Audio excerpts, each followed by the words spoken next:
محمد بن سلیمان رحمت اللہ تعالی علیہ ایک بزرگ گزرے ہیں. یہ 708 ہجری میں پیدا ہوئے تھے. کہتے ہیں کہ میں ایک دن کسی بستی سے گزر رہا تھا اور وہاں ایک کنواں تھا، اس کا پانی تھوڑا سا نیچے تھا اور میرے پاس کوئی چیز نہیں تھی جس سے میں ڈول ڈال کر کے وہ پانی نکال سکوں. میں متحیر کھڑا تھا. ساتھ ہی ایک شکستہ سا کچا سا مکان تھا، اس مکان کے اوپر ایک چھوٹی عمر کی لڑکی کھڑی تھی. مجھے کہنے لگی کہ آپ پریشان ہیں؟ میں نے کہا ہاں بیٹے، مجھے پریشانی یہ ہے کہ میں نے وضو کرنا اور نماز پڑھنی ہے اور وقت جا رہا ہے اور یہ پانی بہت نیچے ہے، اگر تم کچھ میری مدد کر سکتی ہو تو ضرور کرو. وہ چھت سے نیچے آئی اور اس نے آ کے اپنا لعاب اس کنویں میں پھینکا. حضرت شیخ سید محمد بن سلیمان فرماتے ہیں کہ میں نے دیکھا کہ یکا یک کنویں کا پانی اچھل کے کناروں تک آ گیا اور بہنے لگا. میں نے جلدی سے وضو کیا اور پھر میں نے اس لڑکی کو کہا میں تجھے اللہ کا واسطہ دیتا ہوں، تو مجھے بتا کہ تیرے پاس ہے کیا کہ تیرے لب کے ڈالنے سے یہ پانی اچھل کے اوپر آ گیا.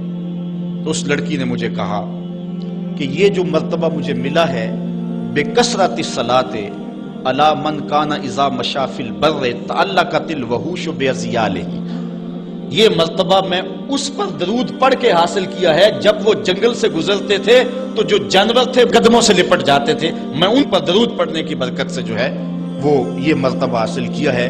تو حضرت سید محمد بن سلیمان کہتے ہیں کہ پھر میں نے ارادہ کر لیا کہ میں ساری زندگی حضور علیہ السلام پر درود پڑھتے ہوئے اور درود لکھتے ہوئے گزاروں گا. پھر انہوں نے مشہور زمانہ کتاب جس کو اہل علم اور اہل تصوف دلائل الخیرات کے نام سے جانتے ہیں، جس کی متعدد شروحات میں لکھی گئی، وہ کتاب انہوں نے تصنیف کی. اور اس کتاب کی خصوصیت یہ ہے کہ جو شخص اس کتاب کو باقاعدگی کے ساتھ پڑھے اس کو حضور کا دیدار نصیب ہوتا ہے. اور اس کتاب کو پڑھنے والے، میں نے ایک روایت میں پڑھا ہے کہ جو شخص حضور علیہ السلام پر کثرت سے درود پڑھے، اللہ تعالیٰ اس درود کی برکت سے اسے تو نوازتا ہے، اس کی اولاد کو اور اس کی اولاد کی اولاد کو، یعنی اس کی نسلوں کو بھی سنوار دیتا ہے. تو حضرت سید محمد بن سلیمان نے یہ کتاب لکھ کر کے درود کی زمانے پر احسان کیا اور آج تک بالخصوص علماء روم کا عمل اس کے اوپر جو ہے وہ کثرت کے ساتھ ہے. لیکن یہاں بھی جو ہے وہ ہمارے بر صغیر پاک و ہند میں بھی دلائل الخیرات پر لوگوں کے بہت زیادہ عمل ہے. میرے والد گرامی اللہ ان کی قبر پہ کروڑوں رحمت نازل فرمائے، انہوں نے 37 سال تک بلا ناغہ دلائل الخیرات کا وظیفہ کیا ہے. اور یہ جو کچھ بھی ہے وہ کیا کسی نے کہا تھا میں جو کچھ بھی ہوں ان کی توجہ کا روپ ہوں، میری زندگی تیرے پیار کا انعام ہی تو ہے.